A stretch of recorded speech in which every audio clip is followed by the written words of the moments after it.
தாடிக்கொம்பு சவுந்தரராஜ பெருமாள் கோவிலில் நீர்மோர் பந்தல் திறப்பு விழா நடைபெற்றது. கோடை வெயிலின் தாக்கம் அதிகமாக இருப்பதால் பல்வேறு அமைப்புகள் பொதுமக்களின் தாகம் தணிக்கும் பொருட்டு நீர்மோர் பந்தல் அமைத்து வருகின்றனர். அதன் அடிப்படையில் இன்று திண்டுக்கல் மாவட்டம் தாடிக்கொம்பு ஸ்ரீ சவுந்தரராஜ பெருமாள் திருக்கோவில் வளாகத்தில் இந்து சமய அறநிலையத்துறை சார்பில் கோவிலுக்கு வரும் பக்தர்கள் தாகம் தணிக்க நீர்மோர் பந்தல் திறப்பு விழா நடைபெற்றது. இதில் இந்து சமய அறநிலையத்துறை இணை ஆணையர் கார்த்திக் சிறப்பு அழைப்பாளராக கலந்து கொண்டு நீர்மோர் பந்தலை திறந்து வைத்தார்.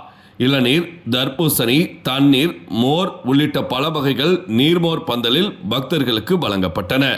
திருக்கோவில் அறங்காவலர் குழு தலைவர் விக்னேஷ் பாலாஜி, அறங்காவலர்கள், இந்து சமய அறநிலையத்துறை ஆய்வாளர்கள், செயல் அலுவலர்கள் உள்ளிட்ட பலர் நிகழ்ச்சியில் கலந்து கொண்டனர். செவ்வாய்க்கிழமை மதியம் 12:30 மணி அளவில் கிடைக்கப்பெற்ற தகவல்.